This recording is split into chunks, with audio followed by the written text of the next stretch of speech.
quiero presentarles a Natalia García Díaz. Ella es internacionalista y politóloga de la Universidad Militar de Nueva Granada y maestra en Seguridad y Defensa Nacionales de la Escuela Superior de Guerra General Rafael Reyes Prieto en Colombia. Se ha desempeñado como asesora en inteligencia estratégica, seguridad y defensa nacional desde el Comando General de las Fuerzas Militares de Colombia y el Ejército Nacional de Colombia, contando con experiencia en temas de conflicto armado y geopolítica regional. Adicionalmente, ha sido docente invitada en temas de diplomacia militar, inteligencia estratégica y asuntos internacionales para los cursos de agregados militares y la maestría de seguridad y defensa nacional de la Escuela Superior de Guerra General Rafael Reyes Prieto en Colombia, así como es catedrática en la maestría en asuntos internacionales del Colegio de Veracruz,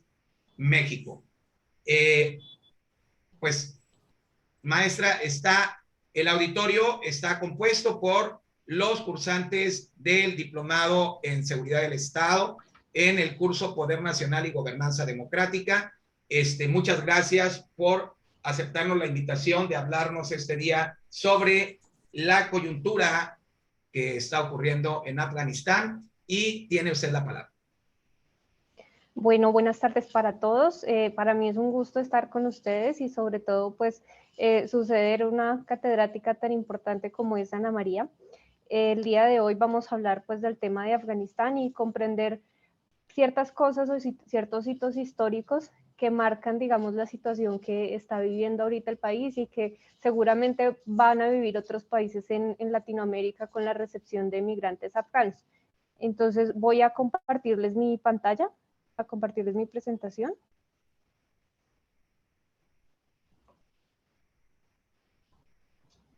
¿Ahí están viendo pantalla?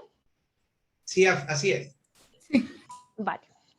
Bien, entonces, para abordar este tema de Afganistán, inicialmente pues vamos a ver cuál es el contexto geopolítico del país, no solo digamos, en el ámbito actual, sino cuáles fueron, digamos, esas sucesiones históricas que lo llevaron a conformarse como un Estado actualmente lo conocemos, cuál es la línea de tiempo de esos hitos en su historia, en qué contexto surge o en qué contexto se conforma el Emirato Islámico de Afganistán, que es lo que hoy conocemos como los talibanes,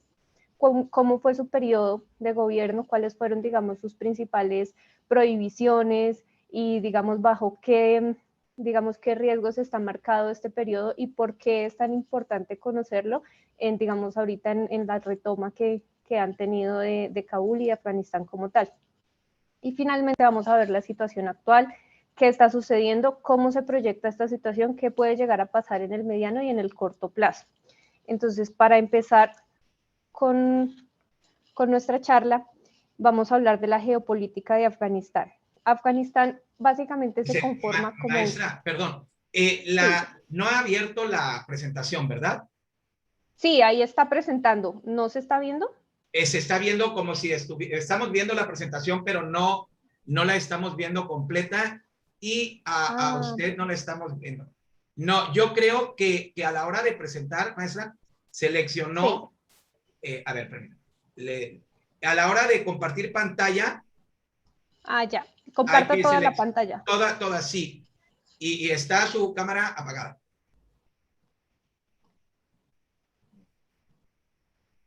Listo, ahí estamos. Sí. Bien. Bueno, y ahora hay que abrirla. Ajá. Retomamos desde acá. Ahí estamos todos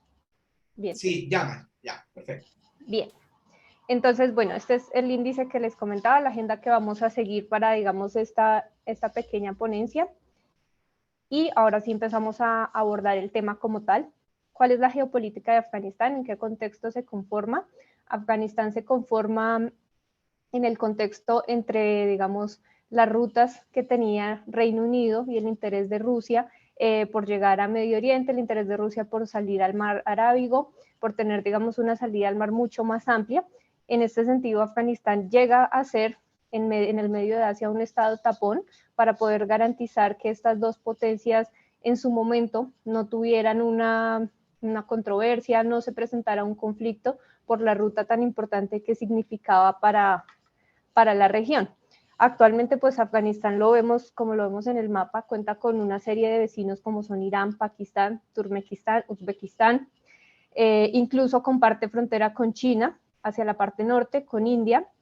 y finalmente, pues es importante, digamos, mencionar que pese a que su ciudad principal es Kabul, siendo la capital, se estima que pues hay otras ciudades donde la población resulta ser muy relevante teniendo en cuenta la composición étnica del país, que pues en su mayoría son pastunes, tayikos, hazaras y uzbecos. ¿Qué son cuáles son datos de interés en la conformación de Afganistán a través del tiempo? Entonces vemos que en el siglo VIII se conforma, digamos, ya como una nación basada en la identidad árabe, en la cultura árabe y en todo lo que se proporciona a partir de la propagación del Islam. Pese a que se propagó el Islam en esta región y pese a que hubo una importancia en la influencia cultural, esta cultura nunca llegó, digamos, a posesionar o a fundar como tal el Estado. Es decir, la influencia solo fue enteramente cultural, más no organizacional, más no política como tal, y por eso es que surgen tantas diferencias a la hora de conformar el Estado y de poder organizar un espacio que diera, digamos, solución a esa controversia que tenían Rusia y Reino Unido. Vemos ya, digamos, en el siglo XIX,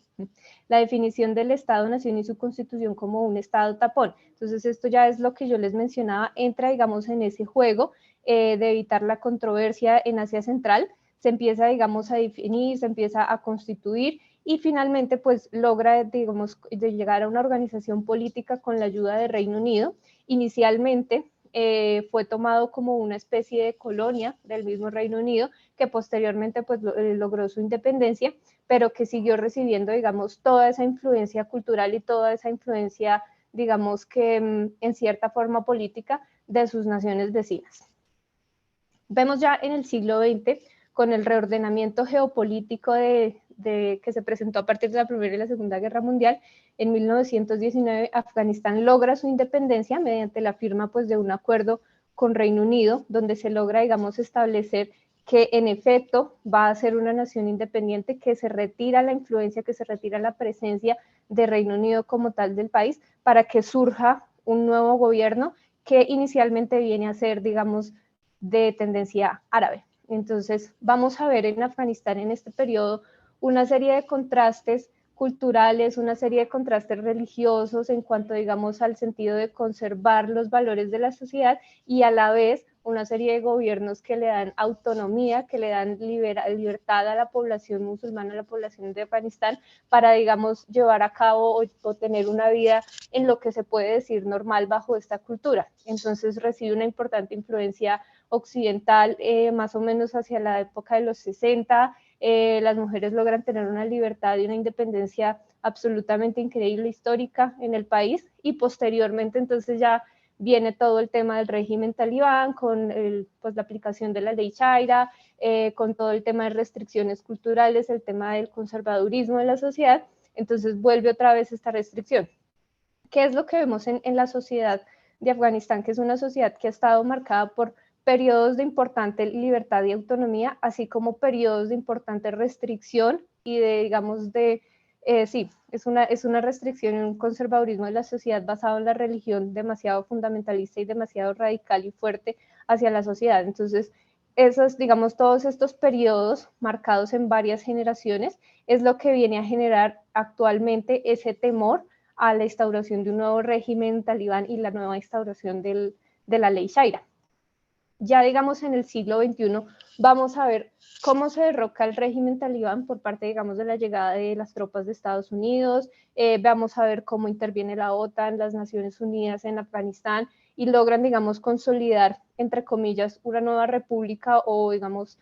establecer una serie de pautas para que se conforme un gobierno. Sin embargo, pues ya lo que vimos el 16 y el 15 de agosto es pues el derrocamiento total de este gobierno y la nueva instauración del talibán, que pues hasta el momento no está muy organizada políticamente hablando, pero pues está llevando a cabo todo este proceso de instauración de un nuevo gobierno en vista o en proyección a volver a establecer el Emirato Islámico en Afganistán. ¿Cuáles son esos hitos que nos van a marcar, digamos, la historia en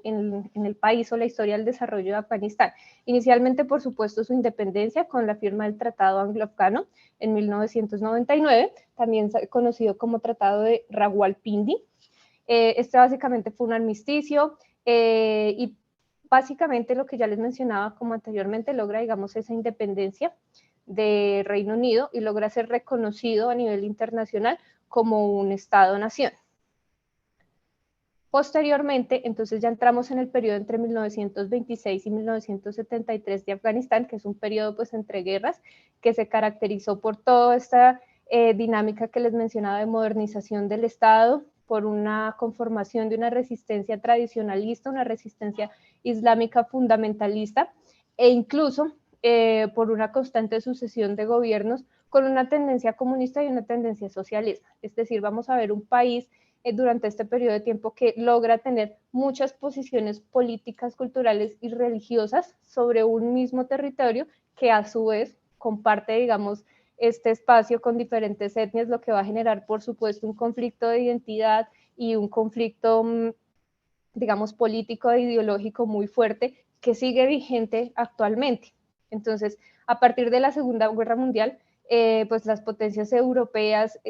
se conforman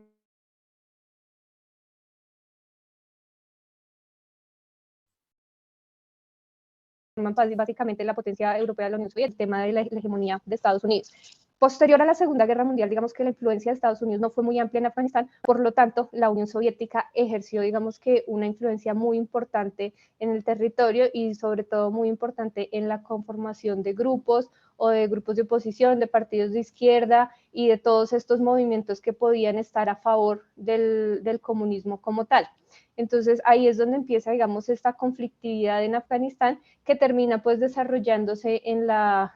muerte o en la, digamos que en la terminación de lo que se conocía como la monarquía en Afganistán. Es decir, la sucesión del Reino Unido le había dejado a Afganistán una monarquía y una, digamos, herencia monárquica que le permitía tener de cierta forma una estabilidad en el gobierno, pero que con, digamos, la influencia de ya la parte socialista y la parte comunista implantada por la URSS, pues empieza a fragmentarse y empieza a verse, digamos, ya deconstruida como tal. Pasando a lo que ya conocemos entre 1973 y 1978 como la República de Afganistán. ¿Qué sucede? Entre 1963 y 1973 se da el derrocamiento del gobierno y el país se embarca, digamos, en una especie de experimento democrático para lograr conformar una república. Sin embargo, sigue enfrentando este auge del comunismo y este fortalecimiento de todos los países, de todos los partidos que son de izquierda. Entonces, el nuevo mandato empieza a tratar de acercarse a Occidente para poder contrarrestar este auge. Sin embargo, pues continúa siendo muy fuerte. Adicionalmente empieza a crecer como el descontento de todos los partidos y las sectas tradicionalistas, principalmente las islámicas, porque no es para la cultura islámica tradicional y conservadora muy bien visto todas estas dinámicas, tanto en el socialismo, en el comunismo, como en la extrema derecha o en la derecha occidental. Entonces, todas estas conductas, todas estas ideologías políticas, en cierta forma constituyen una, ¿cómo decirlo?, como un pecado, una violación a los fundamentos de la religión islámica o los pilares con los que se vive en esta sociedad. Entonces, posteriormente, ya a partir de 1978, ya va a haber otra transformación en Afganistán, donde ya se crea la República Democrática de Afganistán, es decir, todo este auge socialista y toda esta conformación de un partido comunista afgano logra tener ese triunfo y logra tomar el poder en 1979 para llegar a conformar, digamos, lo que sería pues una república socialista con el apoyo de la Unión Soviética, que adicionalmente entra, digamos, a apoyar el nuevo gobierno de forma militar y de forma, digamos, política y diplomática ante la comunidad internacional. Entonces, este va a ser un periodo donde se producen golpes de Estado en el país, donde van a surgir todos los movimientos que hoy conocemos como talibanes, pero que inicialmente surgen bajo el nombre de muyadines, es toda esta corriente tradicionalista del Islam que se alza en armas y que decide generar como toda esa oposición inicialmente al socialismo. Entonces, ¿qué sucede con el tema muyahidín en este periodo de tiempo? Que inicialmente no se conforma como un grupo terrorista como hoy lo conocemos, sino que surge como un movimiento, entre comillas, de liberación del Estado, de lo que en esa época pues eran las garras del socialismo, por decirlo de esa manera. Este movimiento llega a tener el apoyo inicialmente de Estados Unidos, incluso de los Emiratos Árabes, apoyo que logra ser logístico, que viene haciendo en armamento, que viene, digamos, a ser incluso económico para conformar, digamos, que un grupo de resistencia afgano a modo de guerra de guerrillas, que lo que hace es empezar a implementar tácticas de guerra en contra del mismo Estado y lograr, digamos, empezar a construir toda una red que le permita posteriormente tomar el poder. ¿Qué sucede pues, con toda esta dinámica que inicialmente al ser pues obviamente un conflicto irregular, es decir, un grupo de resistencia contra un Estado poderoso, pues obviamente no está en esa proporcionalidad de fuerza y por ende va a haber, digamos, una disparidad entre ambas, digamos, contradictorias. Ahí es donde la financiación y todo el apoyo que recibieron los muyahidines de otros países cobra sentido y es principalmente en cuanto al equilibrio en armamento entre ambos actores. Entonces los muyahidines empiezan a tener mucha más capacidad ofensiva frente a lo que era el Estado socialista y empieza, digamos, a fortalecerse toda la presencia soviética en Afganistán a fin de, digamos, que contrarrestar toda esta situación, pero pues esto ya, digamos, viene a caer en el momento en que la Unión Soviética empieza su decaída o empieza su quiebra tanto económica y su ruptura política. Entonces ya empieza, digamos, la necesidad de la Unión Soviética a acercarse a Estados Unidos a lograr tener unos acuerdos y a reducir un poco su presencia en Afganistán y a, digamos, que tratar de no influenciar la dinámica interna hasta que logra pues su retirada y, digamos, logra poder en cierta forma liberar el país de esta intervención. Entonces ya entre 1988 y 1991, con la retirada de la Unión Soviética, Afganistán vuelve a convertirse casi que en un estado fallido, en un estado que no tenía gobierno y que llega, digamos, a recibir la ayuda de las Naciones Unidas por parte de las misiones, que llega a recibir la ayuda de la OTAN en la misión también de una conformación de coordinación, llega a recibir asistencia humanitaria y llega a recibir asistencia económica, pero a su vez que logra, digamos, toda esta intervención en pro de la ayuda humanitaria y de la estabilización del país, también va a enfrentar una guerra civil muy fuerte y una guerra civil que con la caída de la Unión Soviética y del mismo gobierno por la inestabilidad creciente y las diferencias entre las diferentes étnicas y diferentes corrientes políticas, va, digamos, a enfrentar una dinámica mucho más violenta y mucho más, digamos que, fallida. Sí, llega a ser un Estado mucho más fallido de lo que pudo haber sido en su momento antes de la llegada de la Unión Soviética. Entonces,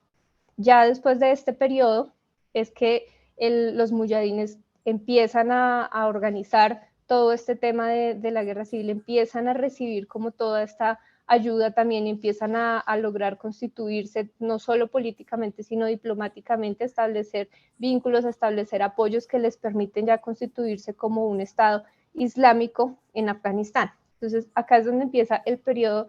que actualmente conocemos como de terror en Afganistán, es decir, todo el régimen de los muyahidines. Es de resaltar que los muyahidines llegan al poder como un solo grupo, es decir, no llega a ser todavía un régimen enteramente talibán. Los talibanes hacen parte de una facción de los muyahidines que en su momento esta facción talibán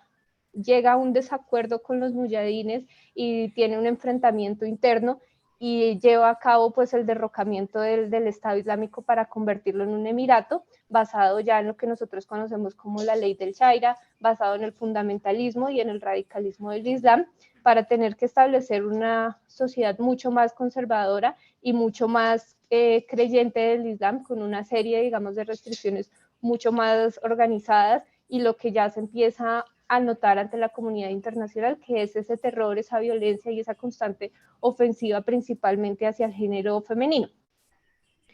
Digamos, en esta carrera por constituir toda esta sociedad fundamentalista, esta facción de los muyahidines, que son los talibanes, empieza a, digamos, a tener alianzas también con Al-Qaeda y alianzas con otros líderes y grupos terroristas que le permiten fortalecerse y fortalecer, digamos, su estatus de autoridad en el territorio. Cuando se conforma este Emirato Islámico de Afganistán,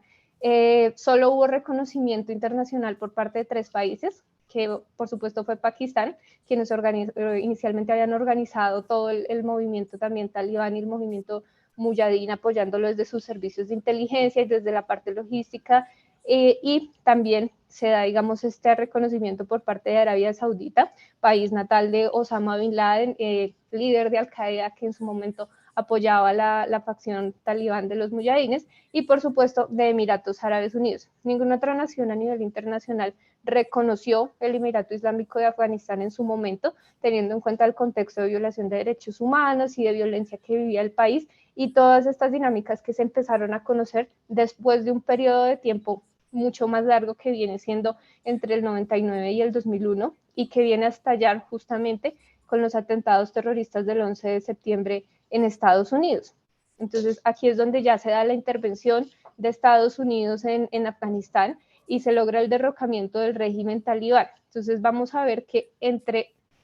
2001, 2012 y 2020 se conforma nuevamente una generación totalmente diferente en Afganistán, en donde la República Islámica de Afganistán, que tardó un cierto periodo en constituirse, en organizarse, en tener, digamos, una estructura estatal, permite a sus ciudadanos una serie de libertades muy occidentales, que están, digamos, en el marco de lo que prohíbe el Islam fundamentalista de los talibanes. Entonces, todas estas generaciones, entre el 2000 y el 2020, han crecido con esa serie de libertades y han logrado acceder a educación, han logrado acceder a ofertas laborales, han logrado salir del país y establecer una vida mucho más occidental, por lo que el temor de regresar a este periodo entre el 92 y el 2001 es bastante amplio, porque son generaciones que no llegan, digamos, a desconocer cómo fue la violencia, mientras que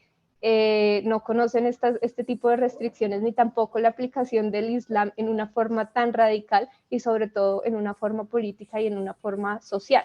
Entonces, en este periodo se va a dar la misión de asistencia de la ONU y la misión de apoyo decidido de la OTAN, que son las fuerzas pues que actualmente estamos viendo que abandonan Afganistán. En 2004 aproximadamente se promulga una nueva constitución, una constitución mucho más liberal, una constitución mucho más occidental, y finalmente se empieza con la reorganización del Estado. ¿Qué sucede? En este periodo de reorganización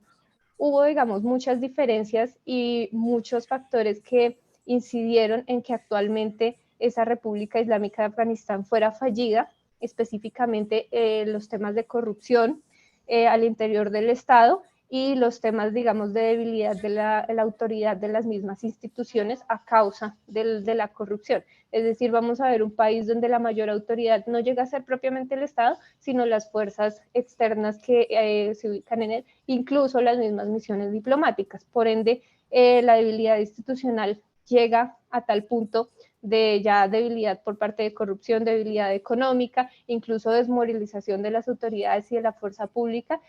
que permite en cierta forma el avance nuevamente y el resurgimiento del talibán al interior del territorio. Entonces toda esta fuerza empieza a comenzar una ofensiva para poder recuperar Afganistán y para poder tener nuevamente el control del territorio, a la par que se da una negociación con Estados Unidos para la firma de un acuerdo en donde finalmente se llega, digamos, a la disposición en que los talibanes no van a continuar apoyando a Al-Qaeda, hecho que pues actualmente no es cierto, se continúa el apoyo y según varios corresponsales, Al-Qaeda incluso entró en Afganistán en este momento en el que se está controlando el territorio, y a su vez Estados Unidos en este acuerdo pues llega, digamos, a esa disposición de retirar las tropas a cambio, digamos, de que se garantice que desde el territorio no se va a llevar a cabo ninguna acción que vaya en contra de la seguridad y defensa de Estados Unidos. Posterior a la firma de este acuerdo, se anuncia la retirada de las tropas de Estados Unidos. Este pues resulta ser un grave error, por decirlo, para Estados Unidos, porque logra reconocer al talibán como un par o un igual en una negociación o en una firma de un acuerdo. Entonces esto le da mucha más autoridad y mucho más potencialidad al talibán o al régimen del Emirato Islámico de Afganistán para sentirse nuevamente como una corriente preponderante, como una corriente legítima, como una corriente que logró obtener esa legitimidad de una de las mayores potencias del mundo y que logra o tener un par que se puede equiparar con el mismo primer ministro de Estados Unidos, con el mismo secretario de Defensa de Estados Unidos, perdón, y con el mismo presidente a la hora de llegar a un acuerdo. Entonces,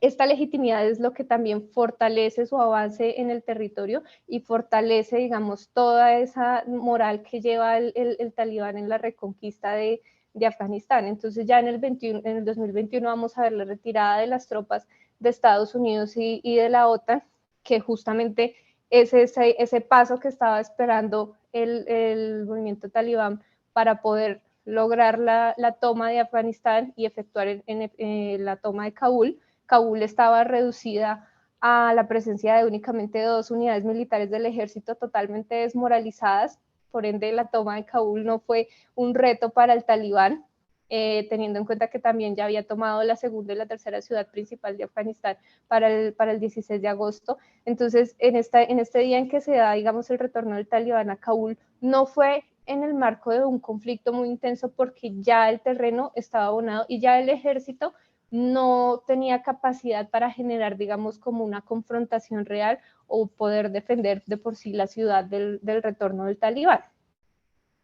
Entonces, ¿en qué contexto viene o en qué contexto regresa este movimiento talibano, el Emirato Islámico de Afganistán, y por qué es tan temido? Inicialmente, ¿cuál es el significado de la palabra talibán? El talibán, en su origen pastún, se traduce a estudiante de la religión, en particular estudiante del Islam, es decir, vamos a ver que sus integrantes son enteramente islámicos y creyentes de la religión, y el pastún hace parte de un pueblo o una etnia islámica predominantemente suní, que se ubica en Afganistán y se ubica a su vez en Pakistán, es decir, comparten esa diversidad étnica, por ende Pakistán siempre va a ser como un actor que apoya todo este movimiento talibán y la conformación del Emirato Islámico en Afganistán. ¿Cuál es la ideología del Emirato Islámico de Afganistán? En su momento, en su periodo de gobierno, y actualmente se consideran yihadistas, fundamentalistas islámicos, nacionalistas religiosos, islamistas en la corriente de Obandi, Pashtunwali, que es la etnia de la que provienen, ultraconservaduristas, antiamericanos y anticomunistas. Es decir, no promulgan como tal una ideología política que vaya en una corriente de izquierda o de derecha, sino que se rigen enteramente por el islamismo y por el fundamentalismo. ¿Cuál es su surgimiento? Entonces, el movimiento talibán surge como una resistencia en las madrasas o escuelas coránicas ubicadas en los campos de refugiados en Afganistán. Entonces, a partir, digamos, de toda esa persecución que se dio durante el régimen comunista en Afganistán, sobre todo a la parte religiosa y a la parte religiosa fundamentalista y ultraconservadora, que eran vistos como, haz de cuenta, esa derecha islámica en el país, se conformaron una serie de campos de refugiados en donde se llegan a crear las madrasas o escuelas coránicas, donde se forman generaciones y generaciones de, como ellos lo llaman, estudiantes o jóvenes, digamos, la parte ya fundamentalista islámica, e incluso llegan a formarse en el tema yihadismo, que es ya cómo se lleva a cabo la guerra desde el ámbito religioso. Posteriormente, entonces, a partir, digamos, de estos campos de refugiados, especialmente que son de étnica pastún y que se ubican tanto en la frontera entre Afganistán y Pakistán, es que se empieza, digamos, a recibir toda esa influencia del partido fundamentalista pakistaní, por ese, digamos, esa convergencia étnica y ese sentido, digamos, de apoyo al régimen anticomunista o al surgimiento de una guerrilla anticomunista. Empieza a presentarse una influencia de Obandi en toda esta conformación de esta cultura, y aquí es donde llega la implantación de la ley Sharia, que es lo que hoy conocemos como las mayores restricciones o esa aplicación radical del Islam, y finalmente es donde se conforman ya lo que conocimos anteriormente como muyahidines, que es esa resistencia anticomunista en Afganistán, que posteriormente es de donde sale la facción talibán. ¿Cuál es su capacidad? Actualmente el régimen talibán tiene capacidad tanto en Afganistán como en Pakistán y en Qatar, donde sostiene una delegación de diálogos o un componente político que es el que está emitiendo los comunicados a la opinión pública. ¿Cuáles son sus principales aliados? Inicialmente en la conformación del Estado entre 1991 y el 2001, el régimen talibán logra el apoyo de Pakistán, Arabia Saudita, Emiratos Árabes como estados, pero también logra el apoyo de Al-Qaeda, y actualmente se conoce información en el que incluso el régimen talibán logra el apoyo del Estado Islámico mediante la atribución de atentados que durante, digamos, la salida oficial de las tropas de Estados Unidos y de la OTAN y durante el periodo en el que se firma el acuerdo con Estados Unidos,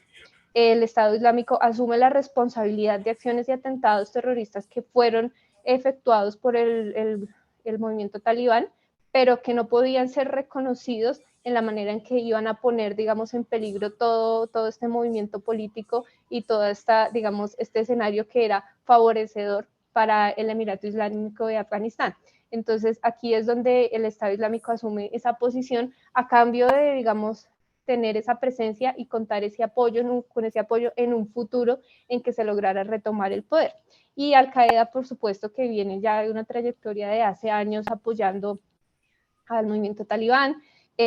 Sus principales líderes han compartido campamentos, se ha recibido un apoyo armado, un apoyo logístico, se ha recibido apoyo en la formación incluso de sus mismos combatientes, y pues ha ganado, digamos, una importancia muy grande. Actualmente, en la situación en la que actualmente está Afganistán, se llega a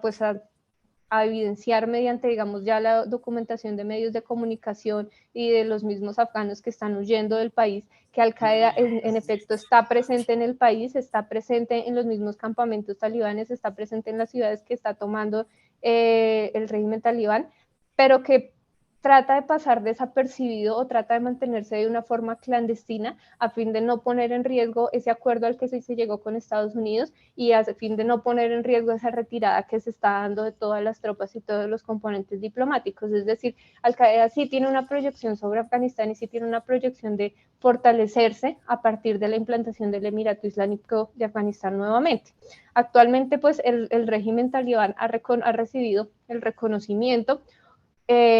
internacional de Rusia, que ha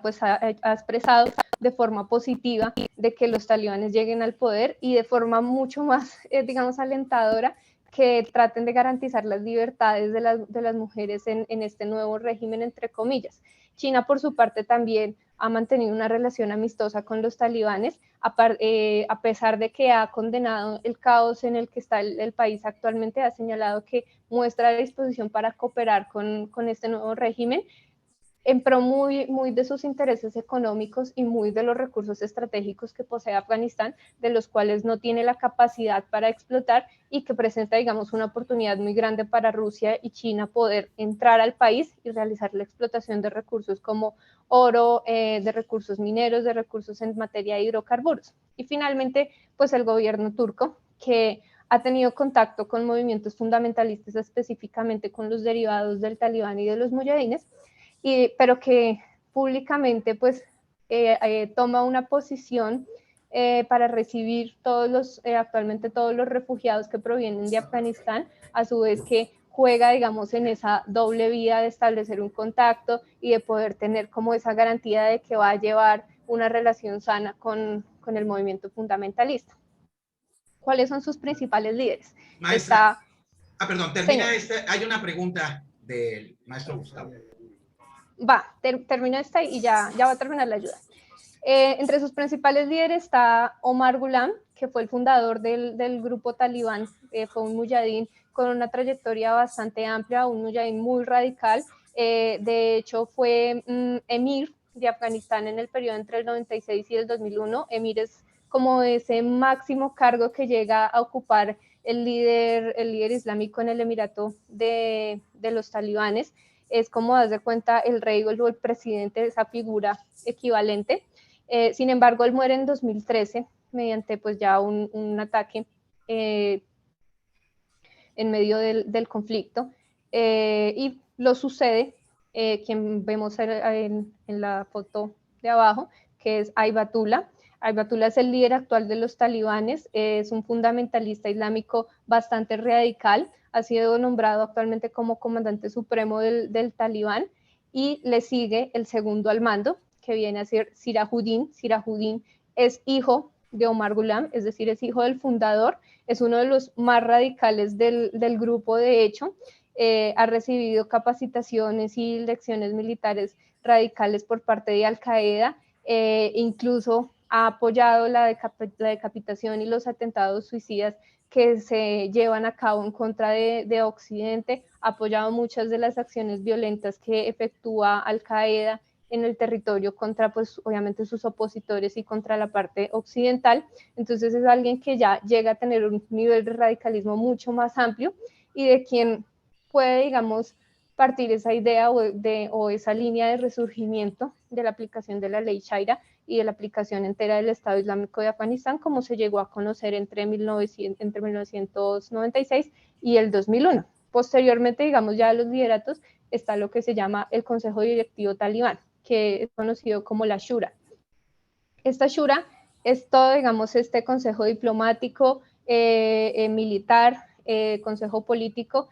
su conformación, digamos, que logra tener la influencia en 11 provincias de Afganistán y controlar aproximadamente 19 a partir de su ubicación. Estos líderes son los que actualmente también estamos viendo en las noticias, que salen acompañados de los principales exponentes y que están tomando las decisiones pues de mucho más alto nivel sobre la conformación o no de un nuevo emirato. Y finalmente, pues, ¿cuáles son las fuentes de financiamiento del movimiento talibán antes de su llegada al poder? Donaciones. Vamos a ver una importante cantidad de donaciones, específicamente de personas adineradas que pues comparten sus intereses y sus afinidades ideológicas y religiosas con el grupo. Vamos a ver donaciones de fundaciones benéficas no gubernamentales que también comparten el Islam radical, explotación de minerales de forma ilícita al interior de Afganistán, incluso en Pakistán, secuestro extorsivo, extorsión, producción de adormidera. La adormidera es la planta que da origen al opio y la heroína. Se estima que Afganistán produce el 87% de las adormideras en el mundo, por ende es el líder de la producción de opio principalmente en el mundo. Y finalmente, pues el tráfico de drogas, que viene a ser, digamos, una de las fuentes de financiación mucho más rentables para el Emirato. Ahora sí, ¿alguien tiene una pregunta? Sí, doctora, gracias. Tres preguntas. Primero, veo y me llama la atención que se está considerando a Turquía como parte de los acercamientos a este nuevo régimen, y me crea conflicto dado que eso comprometería su permanencia en la OTAN y sobre todo en términos de estrategia militar creo que se vería muy comprometida y tiene más que perder al tener esta afinidad. Dos, en la conferencia con la doctora Salazar veíamos también que la influencia que podría tener para México podría ser que el tráfico de opio podría incrementarse a México, es decir, a Estados Unidos vía México, pero pareciera que este dato que ponía sobre la mesa un analista el día de ayer en su programa, creo que se cae, o cuando menos es mucho más endeble, dado que en Guerrero tenemos los plantíos de amapola más grandes del país y ese mercado ha sido desplazado por las drogas químicas, las drogas sintéticas, las drogas de diseño, que eso ha motivado que el conflicto en Guerrero haya bajado de intensidad en términos de de violencia y de muertes, que eso es una buena noticia, pero si se incentivara, me parece que eso no sería buena noticia para el país. Y finalmente, este régimen que ahora va a tener apoyos y financiamiento de actores antagónicos a los Estados Unidos, en términos de terrorismo para los Estados Unidos y México como vecino y plataforma de eventuales preparaciones, en su opinión, ¿qué efectos podría tener? Y sobre todo si se endurece nuevamente esta política migratoria, que ya de por sí es estricta debido a la pandemia y a los contagios que hay, pero exacerbado por un tema de motivación terrorista, me parece que exacerbaría aún más los controles. Y bueno, finalmente eso no sería una forma de control, dado que hemos visto que extremistas al propio interior de los Estados Unidos han quienes recientemente han cometido más actos terroristas que los propios fundamentalistas árabes enemigos por antonomasia. Gracias, doctor. Sí. Bueno, iniciando con el tema de Turquía, el mismo ministro de Relaciones Exteriores de Turquía fue quien se pronunció a favor del régimen talibán y quien afirmó que ve con forma positiva la instauración del régimen e incluso ve, digamos, con mejores ojos los mensajes que está emitiendo el régimen de garantía de la vida y las libertades de las mujeres. Sin embargo, pues hasta el momento este ha sido como esa pantalla que sostiene el régimen talibán. ¿Qué sucede con Turquía? Que Turquía pues tiene una dinámica cultural muy compleja al estar ubicado entre Medio Oriente y Europa. Entonces es un país que puede llegar a ser europeo como puede llegar a ser árabe, tiene mucha influencia de ambas culturas y juega una posición en la que tiene que mediar entre ambas culturas y establecer, digamos que un punto de estabilidad en ambos. En efecto, puede poner en peligro su relación y su estatus en la OTAN, claro que sí, y más sobre todo en el momento en que ya públicamente se establezca el Emirato y lo reconozca como un Estado como tal. Y a su vez, pues está jugando, digamos, este papel de apoyo a la OTAN en cuanto a la recepción de refugiados y en cuanto, digamos, a la prestación de incluso sus mismas aeronaves para lograr la evacuación de las personas de interés o los colaboradores de la OTAN y los colaboradores de Estados Unidos en el territorio. Entonces, hasta ahora lo vemos jugando, digamos, esa doble cara en cuanto a los dos, y pues me imagino que en el corto o el mediano plazo ya tomará una posición mucho más radical en cuanto a la situación, que no sería nada raro, pues que apoya al Emirato Islámico de Afganistán, teniendo en cuenta la afinidad religiosa y ya las dinámicas internas que vive Turquía también en materia de fundamentalismo y radicalismo. En cuanto a México y bueno, y el tema de la producción de opioides y de adormideras, no es como que vaya a potencializar estas dinámicas y sobre todo lo que tú mencionabas de la producción de amapola en México, no es como que las vaya a potencializar o vaya a generar que se creen, digamos, mayores índices de producción o que estalle de una forma mucho más elevada la producción, sobre todo de heroína y opio. No, es que puede llegar a ser, digamos, un papel o un aliado clave de lo que conocimos como la delincuencia organizada transnacional para el establecimiento de nuevas rutas y para, digamos, ya dinamizar toda esta red de transporte o esta red de tráfico de drogas que inicialmente pues llega desde las cadenas de producción, lo que tú mencionabas ya de las drogas sintéticas, específicamente de la cocaína, puede llegar incluso a dinamizar esa ruta hacia allá, Asia y hacia Medio Oriente, donde el tema de las drogas ha sido pues muy penalizado y muy estigmatizado. Entonces, teniendo en cuenta que los talibanes se financian prácticamente de la producción de drogas ilícitas, puede haber como una despenalización, una doble moral respecto a esto como una fuente de financiación del mismo Emirato, porque pues la economía de Afganistán actualmente depende enteramente de las donaciones de otros países, entonces, y de la ayuda internacional, entonces no logra, digamos, un sostenimiento propio, y el poco sostenimiento que tiene es a partir, digamos, de los sectores agrícolas. Entonces, aquí es donde entra la producción de adormidera. Entonces, no se puede sostener como tal, y por ende sí va a haber la necesidad de establecer alianzas legales e ilegales para su sostenimiento. Y digamos, en cuanto al terrorismo y su posible afectación a Estados Unidos y México, digamos que durante este periodo en el que estuvo la misión de Estados Unidos y de la OTAN en Afganistán, se permitió mucho esta migración de afganos por el mundo. Entonces, no es como que vaya a haber una oleada de terroristas que lleguen a México o a Estados Unidos, porque seguramente los que debían llegar ya llegaron. Entonces, lo que sí va a generar, digamos, toda esta dinámica migratoria es que se genere como una mayor permisividad en la parte migratoria, sobre todo de los ciudadanos afganos, y una mayor, digamos, posibilidad de que estos ciudadanos lleguen a su destino final, que en últimas va a ser Estados Unidos o la Unión Europea. Entonces, sí va a impactar eventualmente en la migración irregular o en la migración ilegal, por supuesto, y sí va a minimizar mucho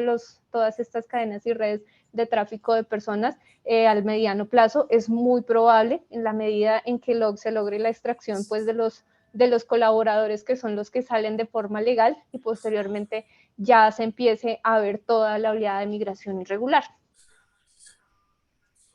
Tenemos Bien. otra pregunta de ¿Sí? Alberto, por favor. Sí, buenas tardes, Alberto Rodríguez de México. Bueno, ya en parte con esta última respuesta que le dio a Gustavo, resuelve mi inquietud, que era relacionada precisamente al problema que tenemos ahorita en América de los movimientos masivos de migración irregular. Y en Colombia tienen un problema muy grande ahí en la frontera con Panamá, en el tapón del Darién. Y actualmente, con la llegada del régimen talibán a Kabul y el éxodo de afganos que huyen de este régimen, también tenemos por otro lado la apertura de varios países, entre estos México y Brasil, para aceptar a todas estas personas en calidad de refugiados. Mi pregunta era que si usted opinaba que esto podría contribuir un riesgo nacional o regional para las naciones que se verían involucradas en ese tránsito de personas hacia los Estados Unidos de América. Claro, porque vamos a ver una oleada migratoria que lleva una connotación cultural totalmente diferente a la que pueden tener los países en América, sobre todo los países en América Latina. Entonces, los países que actualmente se están ofreciendo a recibir refugiados, pese a que estos refugiados pues son una cantidad mínima y van a estar pagos por el gobierno de Estados Unidos mientras que realizan todo su proceso de visado y obtención del asilo político como tal, va a haber esta segunda oleada que es irregular. Entonces, cuando combinas las dos, obviamente es muy probable que en los países que reciban este alto flujo o que sean de tránsito migratorio, se presenten esa conformación de comunidades islámicas o un cambio de identidad o un cambio de cultura en los sitios donde se van a ubicar, sobre todo si el periodo de tiempo donde se ubican puede llegar a ser muy largo. Y es que este es un tema que juega, pues, digamos que bastante interés y bastante preponderancia a la hora de determinar esos riesgos, porque Estados Unidos no ha establecido por qué periodo de tiempo va a permitir que estos grupos de refugiados se establezcan en determinados estados mientras que les otorga el estatus. Y ahora hay muchas personas dentro de estos grupos a los que los traen calidad de refugiados, pero eso no garantiza que pasen los 14 pasos que requiere el proceso de visado SIP, que es la visa que se les da especialmente a los iraníes y a los afganos por el tema del conflicto y por el tema de ser colaboradores. Entonces, todas estas personas que están recibiendo en otros países tienen como mínimo que cumplir el requisito de haber llevado 2 años trabajando como colaboradores de Estados Unidos, y son 2 años que tienen que ser comprobables y certificables por la embajada. Entonces, es un trámite bastante complejo y es un trámite que no asegura que todos estos refugiados de por sí lleguen a obtener el visado y abandonen el país al que llegan temporalmente. Entonces, por ende, claro, al mediano y a largo plazo se van a conformar estas comunidades y eventualmente van a haber ciudadanos afganos que decidan quedarse en el sitio donde temporalmente están, o que decidan establecer su vida en el primer sitio donde llegan a refugiarse. Entonces, es una probabilidad muy alta, y entre los principales riesgos que hay de esto es que pues se produzca de pronto un radicalismo, o que, digamos, toda esta conformación de comunidades islámicas y esta nueva identidad cultural sea aprovechada por otros estados para entrar digamos ya en materia económica, en materia cultural, en materia diplomática, en los países de América Latina, específicamente, por ejemplo, Irán, que ha tenido unos intereses bastante fuertes para entrar en la región y por entrar desde la parte cultural y desde la parte religiosa. Entonces, claro que sí, hay muchos riesgos relacionados con el establecimiento de los refugiados y son riesgos que en este momento no se están midiendo y no se están teniendo en cuenta para recibir esta población migrante. Gracias. Bien, continuamos. Entonces, el periodo del Emirato Islámico de Afganistán estuvo marcado por la ley Sharia. Entonces, aquí vamos a ver cuáles son las principales normas y restricciones y por qué es tan temida esta ley Sharia y su aplicación en Afganistán, que es básicamente la razón por la que muchos de los afganos están migrando, porque muchas de estas penalidades o muchas de las violaciones a estas normas,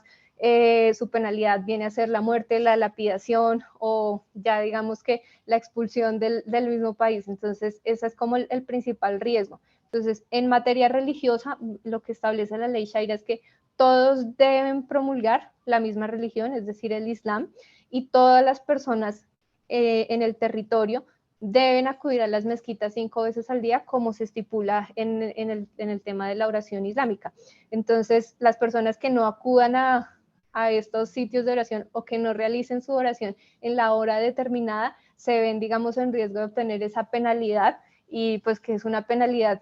es una de las más altas, si no estoy mal, entiendo que es la lapidación o la muerte, porque es, digamos, el principal pilar del Emirato Islámico.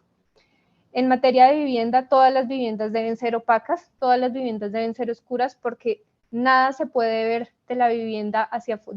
afuera, hacia dentro de la vivienda. No se puede ver absolutamente nada, específicamente si en la vivienda hay mujeres. Entonces, todo el tema de arquitectura y de construcción de las viviendas en el que había avanzado Afganistán entre el 96, entre el 2000 y el 2020, pues obviamente va a tener un retroceso de aproximadamente 40, 60 años atrás.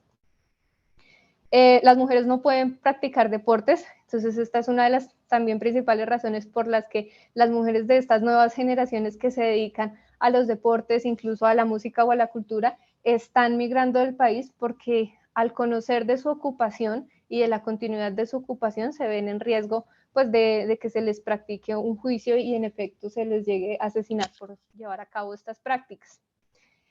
Las mujeres no pueden estudiar en escuelas, universidades o cualquier otra institución. ¿Por qué? Porque la ley Sharia establece que tiene que haber una escuela determinada y específica para las mujeres donde solo aprendan el Corán. Entonces, determinadas carreras que estaban estudiando las nuevas generaciones en este momento pueden llegar a ser penalizadas y pueden llegar a, digamos, representar un riesgo para el Emirato Islámico. Por ende, son estas generaciones jóvenes las que más riesgo y las que más auge tienen de salir del país.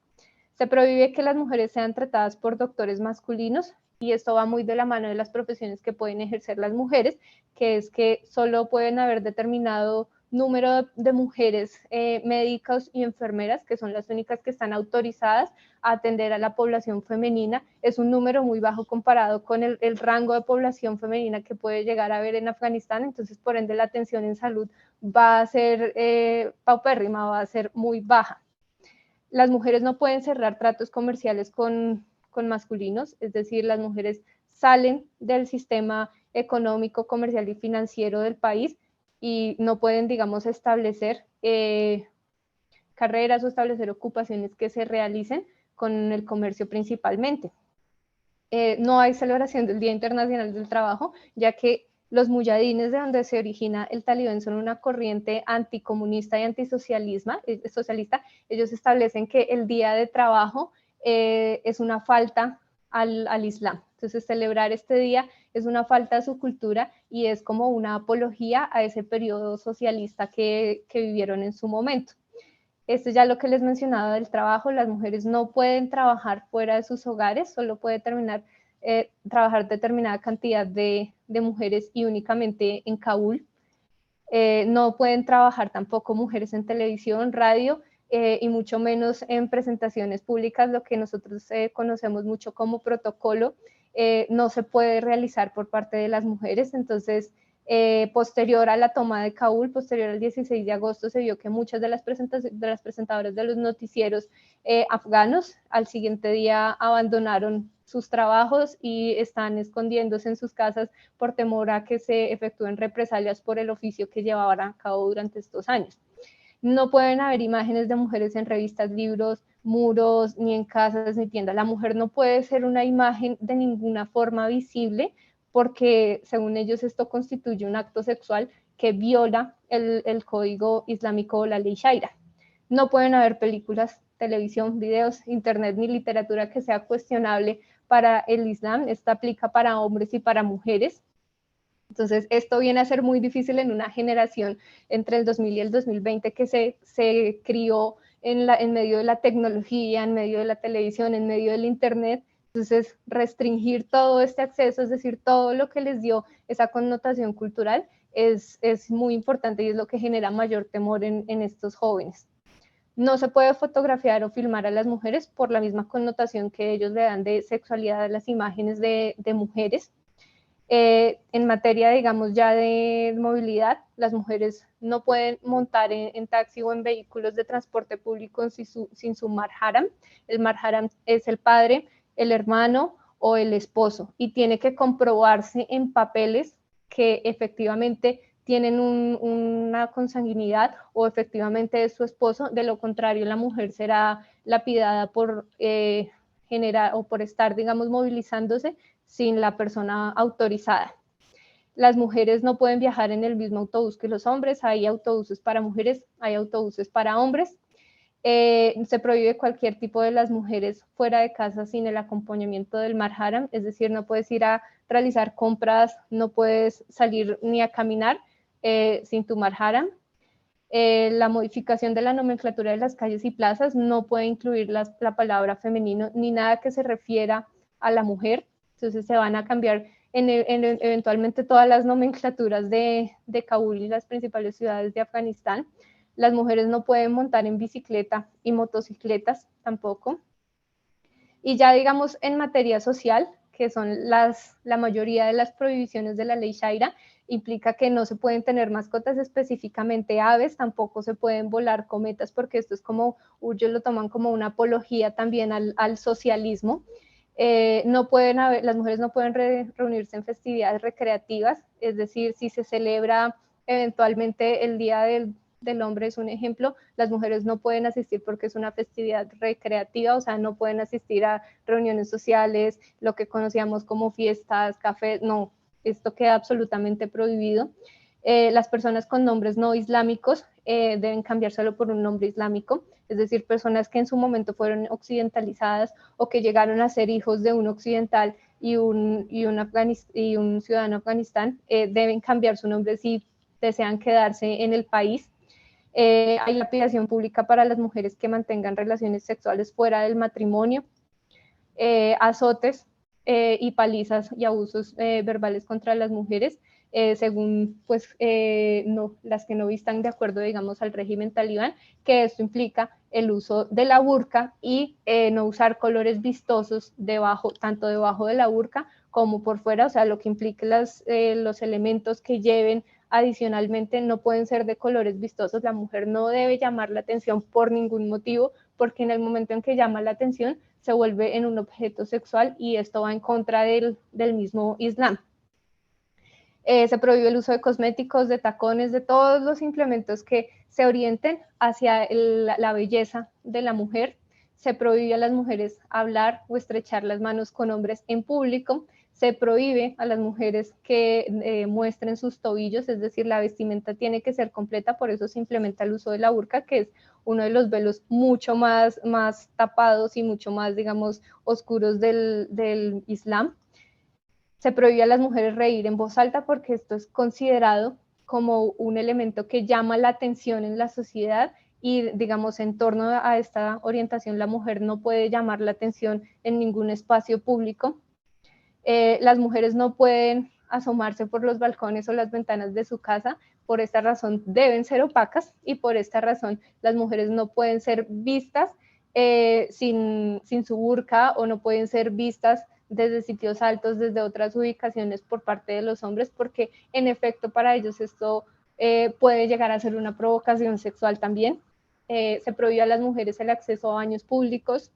se prohíbe escuchar música, esto es en general para toda la población, y sobre todo escuchar música que no sea de origen talibán. En este sentido hay que tener en cuenta que los talibanes tienen su propia música y es una música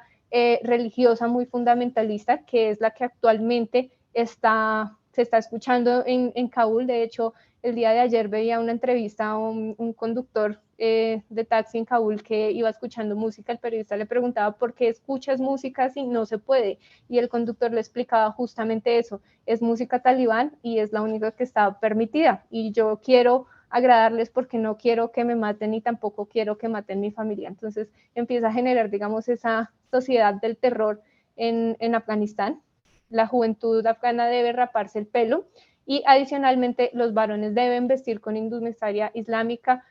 gorra, y la barba tiene que ser demasiado prominente, que cubra aproximadamente el tamaño de un puño en su cara.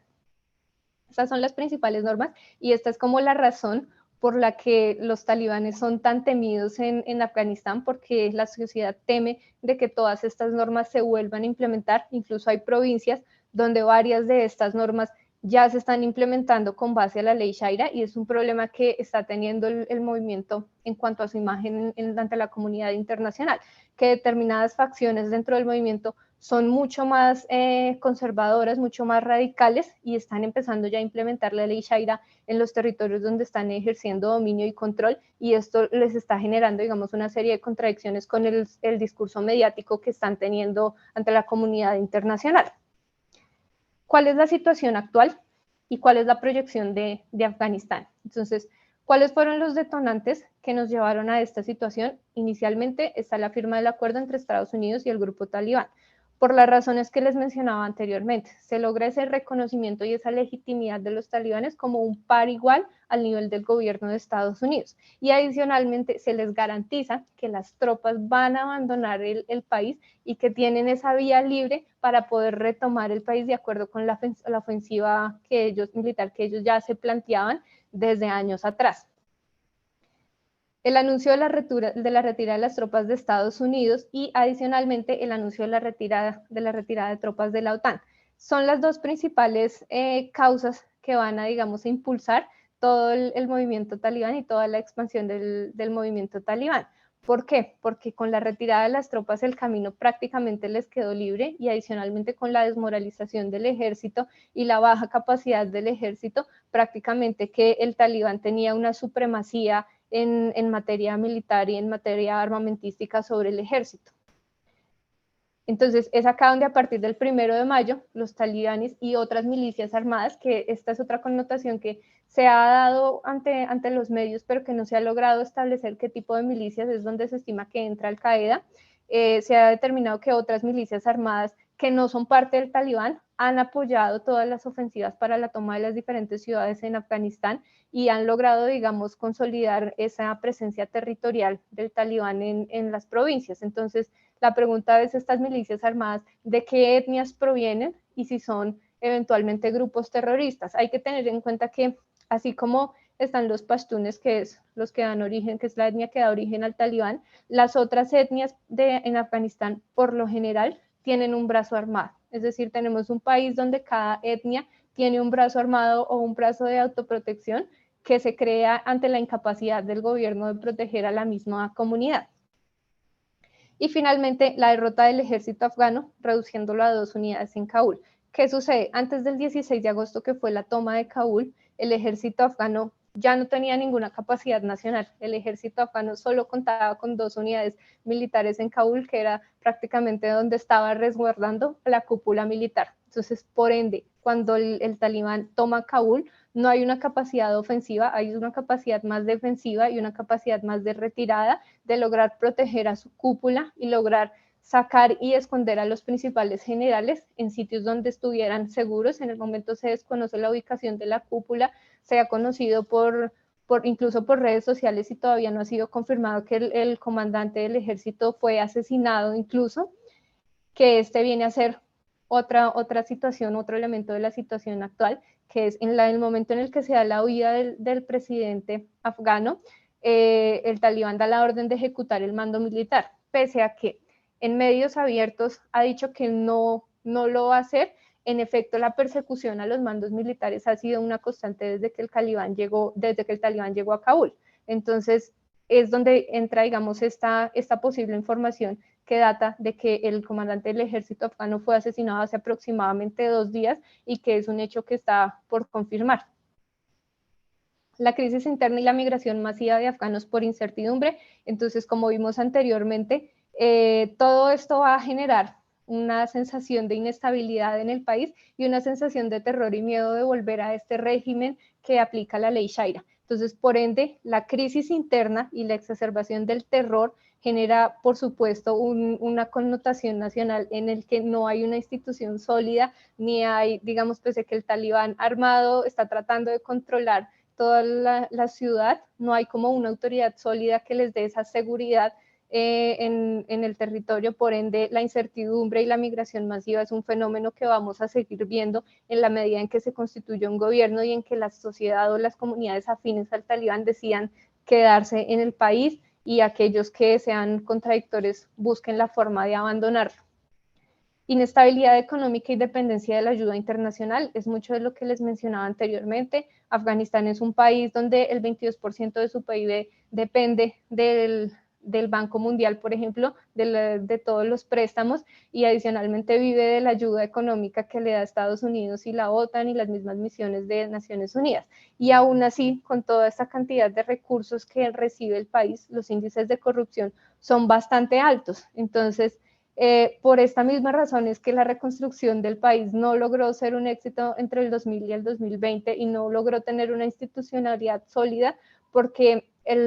digamos que la fuga de estos capitales es una constante en todas las instituciones, incluyendo el ejército, que es básicamente una de las razones por las que el ejército no tiene esa capacidad ofensiva o una superioridad militar frente a los talibanes. ¿Por qué? Digamos, en los índices de corrupción del ejército se presentaban situaciones de nóminas fantasmas, que eran pagas incluso por la ayuda internacional, pero que era dinero que resultaba finalmente en las arcas de los generales o en las arcas de los mismos ministros. Entonces, adicionalmente se presentaban construcción de bases militares falsas, se presentaba, digamos, un detrimento al patrimonio bastante grave, que es lo que impidió que el ejército tuviera esa capacidad decisiva actualmente. Principios de violencia contra mujeres y periodistas. Ya se han presentado varios casos de violencia principalmente contra periodistas mujeres, tanto nacionales como extranjeras. Incluso se ha alertado sobre un periodista de la DW que es hombre, pero ha recibido constantes amenazas e incluso ha llegado a ser golpeado por parte de los talibanes en el ejercicio de su profesión. Y adicionalmente, como ya les mencionaba antes, algunas facciones del mismo talibán que ejercen control en las provincias ya empiezan a implementar la ley Sharia y empiezan a lapidar o apedrear a las mujeres que no llevan burka o que no se cubren por completo. Entonces, esta va a ser una situación que va a ser muy repetitiva y que se va a, digamos, a llevar a cabo hasta el momento en el que se logre la consolidación del emirato. Y finalmente se está dando la conformación de focos de resistencia anti-talibán. El vicepresidente de Afganistán actualmente está refugiado, pero está generando, digamos, toda esa dinámica de conformación de una resistencia o un movimiento anti-talibán a partir de los brazos armados de las diferentes etnias que no son pashtun. Entonces, es probable que la violencia se exacerbe e incluso se incremente de una forma exponencial en la medida que se logre conformar esa resistencia y que esta resistencia pueda llegar a dar una ofensiva. Ahora, hay un tema muy importante entre la conformación de la resistencia y la llegada al poder de los talibanes, y es que las pocas capacidades militares que logró obtener el ejército es un elemento, digamos, de disputa entre estos dos actores, porque no se ha logrado establecer de qué lado va a quedar este, digamos, potencial armamentístico y qué uso se le va a dar. Entonces es, digamos, algo de lo que está negociando la delegación talibán en Qatar con el gobierno de los Estados Unidos y con la OTAN, viendo qué, digamos, uso le van a dar a este armamento y si eventualmente, por supuesto, los talibanes van a cumplir estas condiciones o finalmente el armamento va a terminar en manos de una resistencia antitalibán y finalmente va a ser un círculo vicioso de conflicto en el país. ¿Cuál es la proyección? Entonces, al corto plazo, el gobierno talibán va a buscar consolidarse, va a buscar tener ese reconocimiento internacional, va a tratar de moderar su discurso radical ante la comunidad internacional para lograr establecer alianzas que le garanticen la supervivencia del Emirato en términos políticos y diplomáticos. Adicionalmente, en materia económica, es muy probable que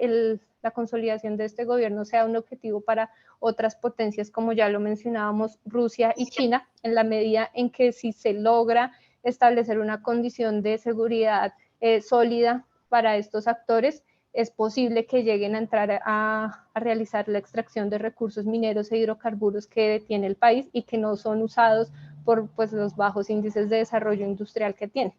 Y al mediano plazo, pues se va a ver una violación eventualmente del acuerdo de Doha, que es el acuerdo que se tiene con Estados Unidos y el grupo talibán, porque en efecto Al-Qaeda está apoyando al grupo talibán y es algo que no se va a poder ocultar por mucho tiempo, y más si el objetivo de Al-Qaeda es resurgir y volver a generar esa ofensiva contra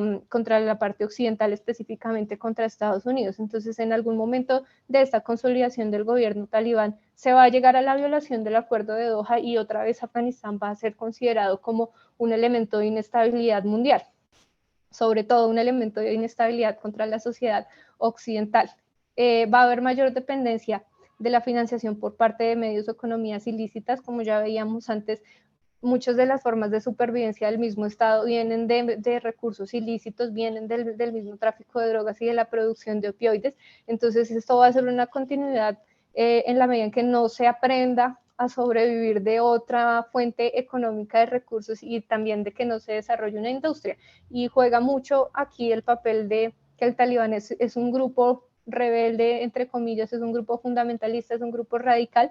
pero no es un grupo que esté capacitado para administrar un país. Es decir, sus principales líderes, pese a que son fundamentalistas religiosos, no conocen el manejo de la economía, no conocen el manejo, digamos, administrativo estatal que tiene un Estado, entonces por ende va a ser muy difícil que obtengan una fuente de financiación económica legal o que sea sustento para el mismo Estado. La dependencia de economías ilícitas siempre va a estar ahí en la medida que no se logre un Estado capacitado para hacer, digamos, o una administración capacitada para esto. La implementación de la ley Sharia de forma radical se va a llevar a cabo de forma progresiva y esto va a llevar a la exacerbación de la violencia y finalmente se va a llevar, digamos, el establecimiento de alianzas con otros estados, como ya lo mencionaba antes, para la explotación de recursos. Esto pues es todo lo que estaba preparado para hoy. No sé si alguien tiene alguna pregunta.